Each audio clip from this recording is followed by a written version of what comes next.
You're listening to Rabbi Aryeh Wolbe, Director of Torch, the Torah Outreach Resource Center of Houston. This is the Jewish Inspiration Podcast. All right, welcome back, everybody, to way number 47. Way number 47 is Hamechavein Et Shemuato, is directing your wisdom, organizing your wisdom, organizing your mind. So we get a lot of information, like I just said previously before turning on this recording, that I have these notes all over the place. I need to organize them.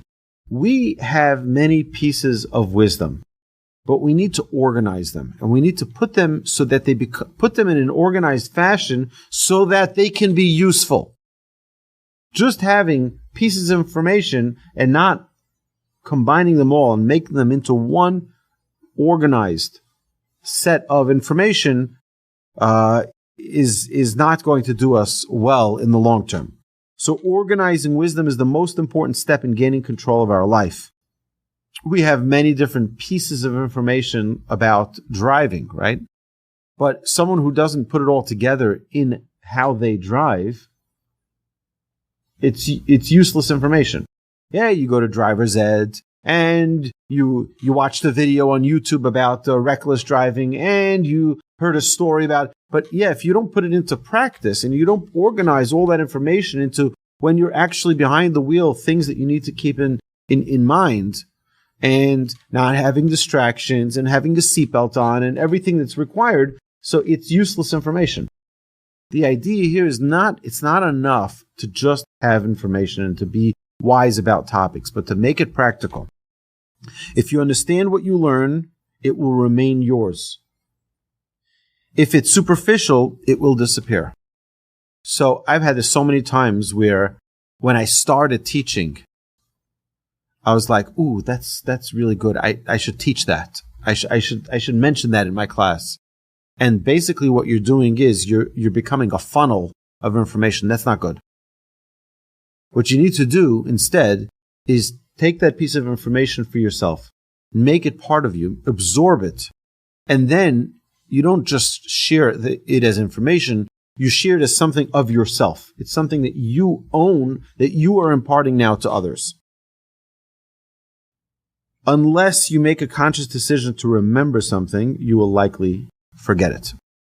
So what do we use today? Today we use pens and papers, ink and quill to write our classes. But you have to remember something. I think today our memory is worse than it's ever been. People are forgetting. Actually, I saw this morning in a news headline. I didn't read the article. I saw it just as a headline.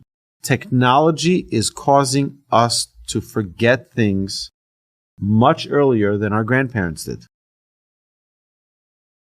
Because we're not dependent on our mind anymore. We have so many devices that we are reliant on. We're recording things on our smartphones. It's an amazing thing. I remember my grandfather yelling about this many times in his lectures, how people see a beautiful sunset, and instead of pulling over and just enjoying the sunset and taking it all in, they pull out their camera and they take a picture and they go back in their car and continue driving. It's the same thing. Instead of people listening to a lecture and absorbing it, taking it all in and reviewing it again and internalizing it, what they're doing is just putting a tape recorder or microphone, recording it, and that's it. And now I don't need to concentrate because I'll listen to it again, which never happens. So I remember my grandfather, when we would go to his lecture, he didn't like when we recorded it. Now, he knew that this is what was happening and, people were recording things, but he didn't like it. And the reason he didn't like it is because he knew that the nature of the recorder, person who's recording, is that they're tuned out. They're done. There was once a funny Purim skit that one of the yeshivas put out. And basically what they did is each student came with his recorder and put it in front of the rabbi and left the room, put it in front of the rabbi and left the room, put it in front of the rabbi. Everyone put their own recorders there and left the room. Suddenly the rabbi's there and he has nobody to speak to. He has 50 recorders there in front of him. So the rabbi pulls out his recorder, presses play, and leaves the room. So it was very good. It was very funny. It was funny that they found a rabbi who was willing to play that part in the skit. But it was really fun. It was a very funny thing. But the idea is that if we don't focus on attaining the information and retaining the information, then we're not going to have it. I remember clearly my grandfather telling us that they had, not only in his yeshiva, but when he was a student in yeshiva, they had classes reviewing the rabbi's classes. Meaning amongst the students, they would have special time where they reviewed what the rabbi said. So what did he mean? What was he referring to? What was he trying to guide us to? And everyone was reviewing. So it wasn't just, a lecture came and went, Rabbi, great class, goodbye, and I'm out. But rather, how do I make this part of me? And I mentioned this previously, that my grandfather, I once walked into his house and he was very, very happy. I asked him what's going on. He said, I just figured out, I just understood the teaching that my rabbi said 50 years ago. 50 years earlier, he heard a lecture. Who remembers something they heard 50 years ago? You do. That's right. Someone asked me, what's my father's phone number? I said, I have no idea. Why don't we remember these things? We don't remember these things because we've become dependent on our devices. I used to remember my entire class's phone numbers. I remembered every kid's phone number. I still remember the last 4 digits of most people's phone numbers. So I'll remember it. But either way, it's extremely important for us to know the wisdom that we're learning. Wisdom is not just pieces of information. It's something that we need to internalize and make part of our life. If a piece of information is worth gathering, it's worth organizing. What do you want to achieve? This is an important thing. What do you want to achieve in 5 years, in 10 years, in 50 years? What does a person want to accomplish? Let's set out goals. Let's use that wisdom towards our goals. A guy I met just today told me that 20 years ago, he wrote himself a letter of what he wants to accomplish in 10 years. He said he wanted to be married. He wanted to have 3 children. He wanted to own a house and have more than $1 million. And he said he opened the letter 10 years later, and he had a wife, he had 3 kids, he owned the house, and had more than $1 million. So he was telling me, write that letter to yourself now, what you want in 10 years from now. I'm not suggesting that anyone does that, but I do think that it's very important for everybody to have a mission statement from today, not like from 10 years ago, what I would have wanted. No. Right now, today. I'm 52 years old. I'm 35 years old. Whatever age, if God gives me 10 more years, what do I want to have accomplished in 10 years? 10 years from now. And set out on a mission. Want to write a book? Write a book. You want to, whatever it is that you want to do, let's go. Let's put together the plan of how we're going to actualize the things that we have aspirations for. Out of sight is out of mind. Review your priorities and bring them to the fore. I have my family's mission statement hanging on my next to my desk. It's our family's mission statement. What are we here for? What's our purpose? What do we want to accomplish? And I think it's extremely important to review it, not only to have it, but to review it. Every once in a while, look it over, study it, make sure that you're on course, and if you're not, you can correct yourself. But at least set it out. It should be there. As long as your head is mixed up, you'll feel the pain of chaos up there, right? We all know that. We've seen that. We've experienced that. We've met people who have had this total chaos, it's an amazing thing. I just heard yesterday an amazing lecture that I was a participant at. I was not the speaker. I was the student. There's a rabbi from New York, and it was a select group of rabbis who were chosen to be in this group. And he said something very interesting. Again, you remember I told you recently that sometimes you learn something, and then you hear a new insight, and you feel like you were sleeping till now. Where was I? How come I never got this? Let me tell you about one of those experiences. I felt like a little baby yesterday. So the rabbi was talking about the amazing part of Adon Olam, which I quote all the time. Adon Olam is such an incredible prayer. In fact, I quoted it in my class. Just Sunday morning, I quoted Adon Olam in my prayer. So the rabbi said something so brilliant. He said, Adon Olam is one of the most complicated prayers and the most beautiful prayers. Why? Because the first half of Adon Olam is everything we have no clue about. Adon Olam, master of the universe. Sher Malach, B'terem Kol, before anything was created, God was king. Okay, well, what happened then? We have no idea. What is God? We have no idea. What his capabilities are? We have no idea. Everything's nothing. We have meaning we have no clue. And then we go, V'hu Keli, he's my God.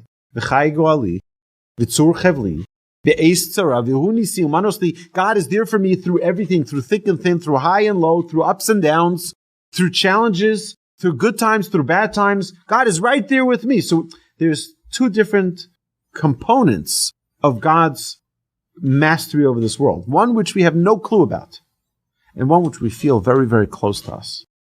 And that's the dichotomy, I guess, built in to the Adon Olam, is where you have God's loftiness, and he's so out of our reach to understand and to grasp what Hashem is. And then we have the very, very practical, he's my God. What do you mean? I know everything about, right? I spoke to God. I spoke to him this morning. I speak to him this afternoon. I speak to him tonight. And before I go to sleep, and every minute, it's a different type of relationship. But someone who doesn't have that, someone who doesn't have the V'hu Eli, that he's my God, someone who doesn't have that has chaos, has total chaos in their life. Someone who doesn't have a relationship with God is worried, is stressed, it has anxiety, has back pain. Right, it's hurting me. Why is it hurting you? What are you worried about? Oh, you're worried about how you're gonna pay your mortgage next month. Right, that's what you're worried about. Ukeli, he's my God. He'll take care of you. He's got you covered. It's an amazing medication. Pressing the delete button gives you control over your life. Sometimes you just need to delete things. Sometimes you just need to close things out. Delete. Sometimes people do that too quickly, but there's a benefit to it also. There's a benefit to it. Sometimes you need to just not hold on to things. It could be with relationships, with, things that go on in our lives. It can also be with uncomfortable situations. How many times have we been embarrassed in our lives? We're like, oh my goodness, right? And all we need to do is just say, you know what? It happened. It's done. It's over with. And now move on. Know the right time to take out the right knowledge, which is a very important thing. We all have many life experiences that we can assist people with. But we have to find the right time to use it. One of my pet peeves is the need that some people have to talk at a shiva house. The halacha says, keep your mouth shut. Don't say a word unless the mourner asks you to say something. Don't say a word. There's no need to say anything. But people feel an urge. I need to say something. I need to make sure that he knows that I'm here. I need to make my presence known. And if a person uses their wisdom, they use their knowledge at the right time, at the right place, it's perfect. You use your wisdom at the wrong time, it could be very, very damaging. Master the art of wisdom management, which is to organize it, to control it, and to direct it. We need to do that with collect how many pieces of wisdom you know.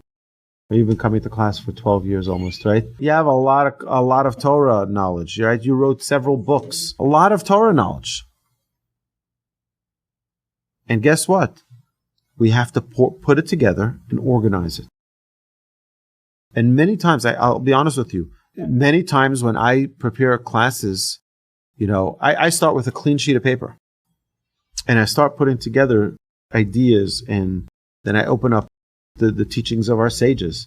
And I open up, all of these different sources, but try to put together my own life experiences, my own pieces of wisdom that I've collected over the years, put them all together.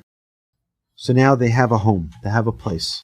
And that when I teach about any specific topic, I can share those experiences, and it's not just taking from this source and taking from that source and not having its own life in my teaching of the class.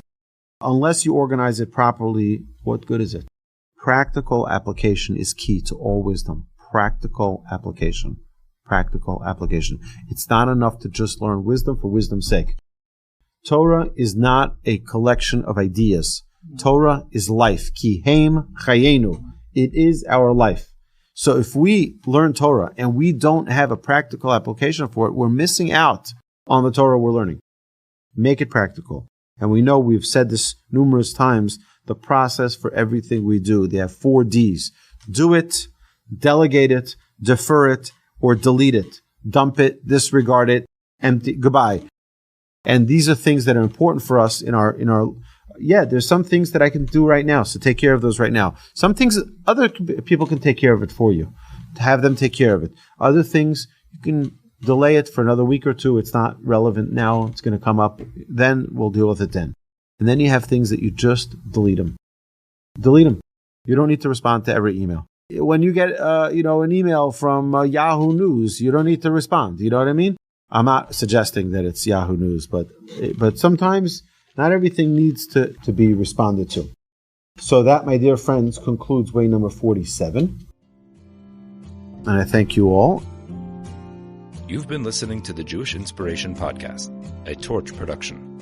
Become a supporter at torchweb.org, because your assistance enables more Torah learning around the globe. To find more lessons offered by Torch, please visit torchpodcasts.com.